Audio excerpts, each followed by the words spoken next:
The internet and the digital revolution in and of itself was designed to be fungible.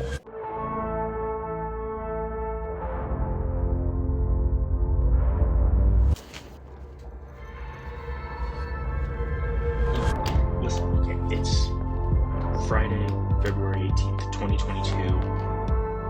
I've debated back and forth for like 2 weeks on whether I want to make this video, but I don't know. I think I have something to say here because I just don't get it. I just don't get it. NFTs. Do I call you people? NFTs. NFTs. Now NFTs are roaring back to record highs, Robert. Nah, it's not a scam. It's the real deal. No, it's more correlated to the price of Ether, Joe. Fuck you. Yeah. You're a digital artist who sells NFTs of your artwork. Is that correct? I think I've got an idea. It's like I want to make art, which is hilarious. I don't know if it's a craft or art or whatever you want to call it, but it's like a shadow box flat lay is kind of what I'm thinking. I'm not an artist. It's probably going to look real crappy, and someone who should be doing it should make it, but I don't know. I mean, this is what kind of, I guess, bolsters your creativity, is to do random things sometimes just because you have an idea. Yes, in fact, that is true. This video exists because I had an idea to make an art piece. I'm not an artist.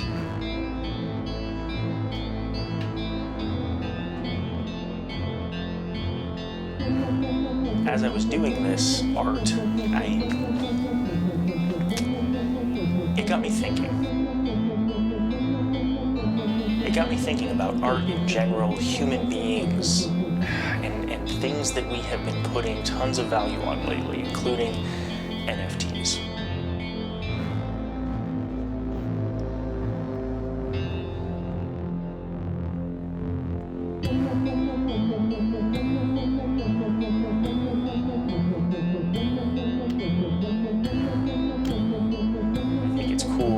Artists are getting paid lots of money, and I think it's horrible that people are getting scammed and ripped off.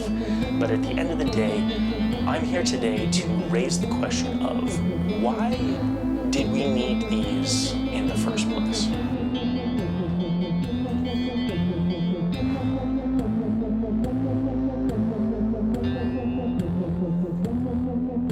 I will be the first to admit that I am not an NFT expert. I've actually never bought or purchased one myself. I've never made one myself, and I have really no desire to at this point. I have, however, gotten my degree in computer science. I've worked in the tech industry for years, so I think that generally speaking, I have a pretty good sense of not only how computers work, but also sort of the general understanding of maybe the internet and the digital culture in a way that I think I can comment on this. Because here's my problem. The internet and the digital revolution in and of itself was designed to be fungible. If you've been living under a rock, or you just don't really understand how computers work, I'm going to try to break it down as simply as possible. And that is that on a computer that stores memory, which is, what computers do. Obviously, there's a lot of complications of different types of memories and processors that process that memory. But at the end of the day, a computer at its simplest form is a device that stores memory. Now, what makes up memory? Simply put, it's ones and zeros, which you've probably heard this term before.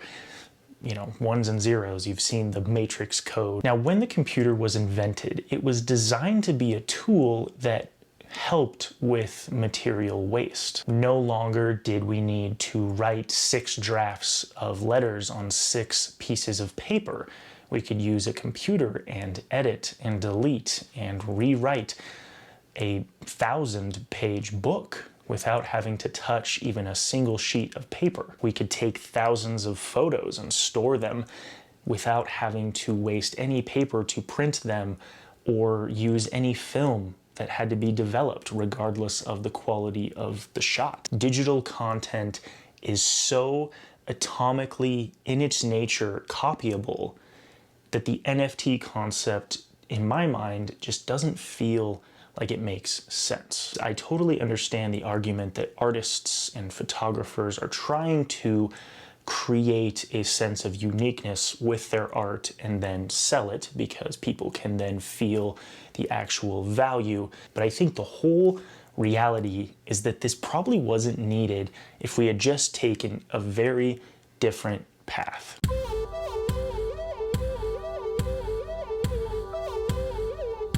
In the wee days of the internet and computers and photos and digital art, there was a general mind consensus around this fungibility. Why would I ever pay someone for a wallpaper or a piece of art when I can just right-click, save as, and it's mine? I don't have to do anything. And there was really this early mentality around digital creation doesn't have value. And so rather than paying people for their work and their art, we have resorted to advertisers coming in and generating revenue and ads in order to monetize content on the internet. Now, this trend is changing. Patreon, people are a lot more willing to pay for digital content. I, for one, have paid for more digital content than I ever imagined even a decade ago. And the fact of the matter is that culture is shifting. And again, it took us so long to get there, and this NFT space feels like a piece of duct tape on a problem that, again, maybe could have just been solved if we had valued the fungibility and the creation side of digital media from its birth.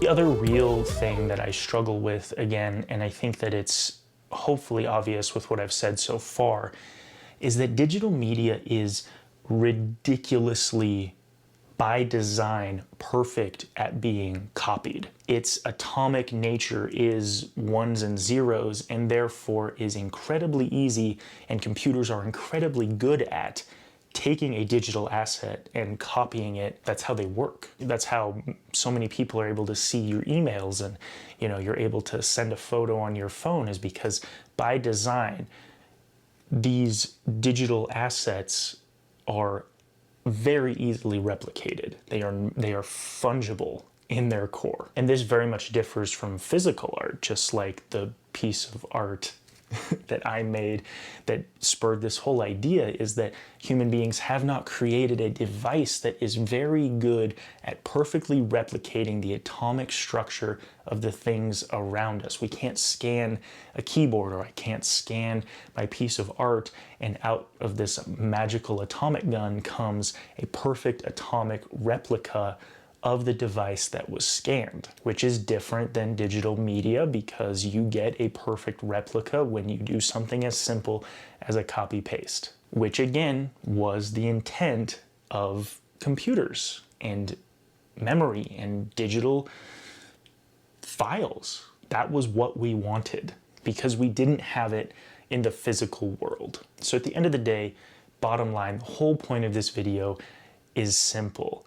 When you find an artist on the internet that you like, or you find someone who is weaving a story that you believe in, or is creating something that gives you an emotional response, and you want to support that person, don't feel like advertisement should be the way to financially reimburse them. Feel the need to go out of your way to dig into your pockets and pay them money, because they deserve it, right? And it's a better system. It's a system we, used to have in the physical space.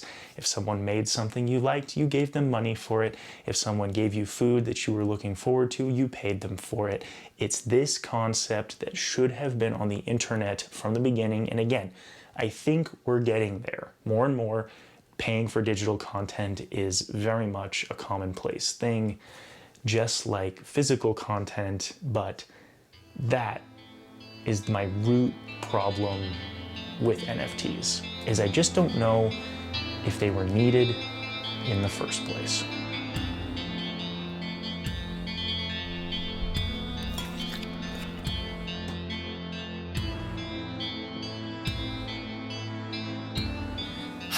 So I guess right now for me, NFT just stands for no fucking thanks.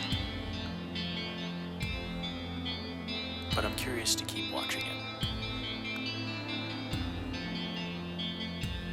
And honestly, if anyone wants to give me 69 mil for this bad boy, I think I might consider parting with it for that.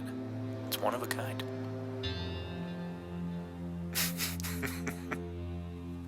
Guys, thank you so much for watching. If you enjoyed this video, let me know. I don't know if I really will make too many more of these, but I think I might. I had a lot of fun making this one, and look forward to also making more shorts. Definitely check out my shorts. That's been something that has been a ton of fun lately.